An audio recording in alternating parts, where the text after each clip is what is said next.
आदरणीय chairman sir, राष्ट्रपति जी का अभिभाषण मजबूत करेगा भारत नेशन। विरोध करना है कांग्रेस की फैशन, विरोध करना है कांग्रेस की फैशन, इसलिए मैं उनके विरोध में कर रहा हूं भाषण।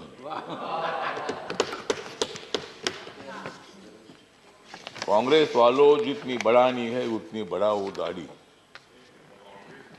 कांग्रेस वालों, जितनी बढ़ानी है उतनी बढ़ाओ दाढ़ी, लेकिन मोदी जी की बहुत ही है मजबूत बॉडी। मोदी जी को मालूम है देश के तमाम लोगों की नाड़ी। मोदी जी को मालूम है देश के तमाम लोगों की नाड़ी, फिर कांग्रेस की कैसी चलेगी उनके सामने गाड़ी।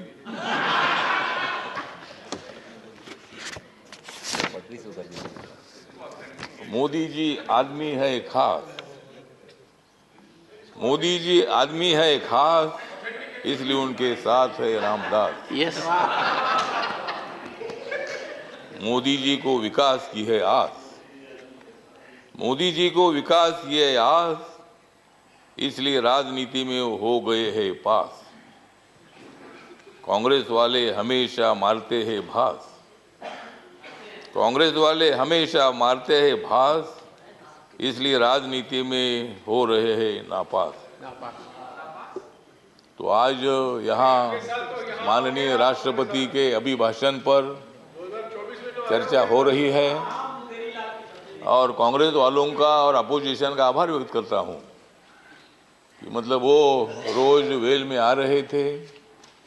ये तो मतलब राष्ट्रपति का अभिभाषण ये है मोदी सरकार के विकास की गंगा।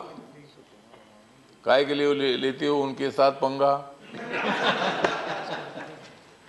तो दंगा छोड़कर आपने इस चर्चा में भाग लिया, इसीलिए कांग्रेस पार्टी का मैं आभार व्यक्त करता हूं, अपोजिशन का आभार व्यक्त करता हूं और यही आशा व्यक्त करता हूं कि आप हमेशा उधर ही रहेंगे और हम इधर ही रहेंगे।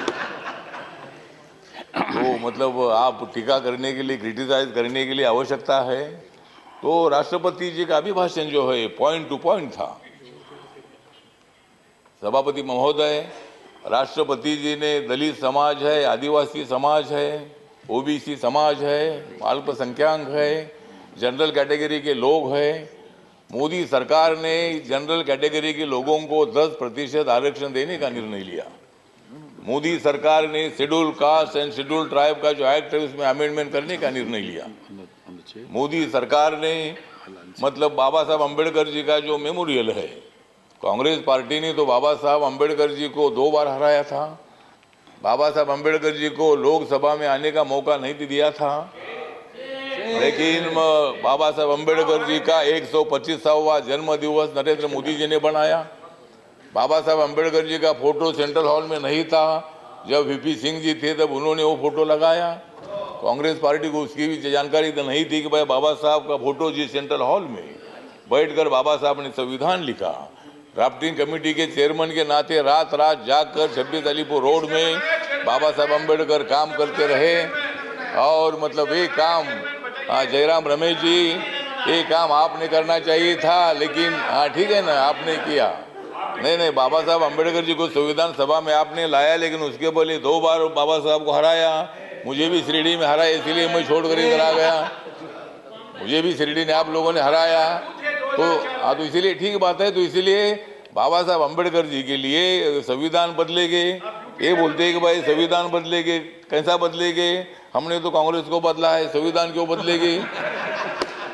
संविधान बदलने का विषय नहीं है। जिस मोदी ने 2019 में सेंट्रल हॉल में संविधान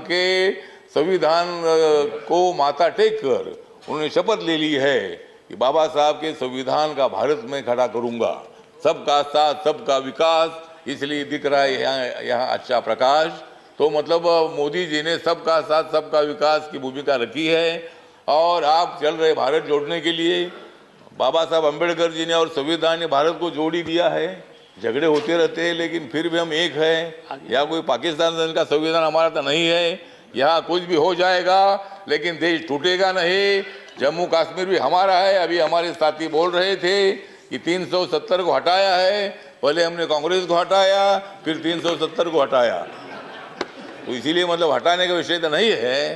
तो इसीलिए मतलब सभापति महोदय, राष्ट्रपति जी मतलब हमारी अनुसूचित जनजाति के राष्ट्रपति जो है पहली बार बनाया।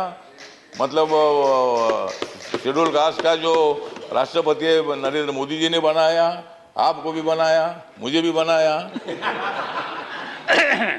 तो इसीलिए मतलब ये राष्ट्रपति का जो अभिभाषण है, तो इसका सपोर्ट करने के लिए जो मेरी रिपब्लिकन पार्टी ऑफ इंडिया है, बाबा साहब अम्बेडकर जी ने स्थापित की हुई पार्टी है, इस पार्टी की तरफ से इस अभिभाषण का सपोर्ट करने के लिए मैं यहाँ खड़ा हूँ। और सभी लोगों को मैं निवेदन करना चाहता हूँ, ये अभिभाषण जो है, ये अभिभाषण देश के विकास को आगे ले जाने वाला है। हमारी सरकार आगे बढ़ रही है, सभी लोगों को लेकर आगे बढ़ रही है। और भारत नरेंद्र मोदी ने जोड़ दिया है, आप लोगों को जोड़ने की आवश्यकता नहीं है। शब्दों के साथ मैं मेरे 2 शब्द खत्म करता हूँ। जय भीम, जय भारत।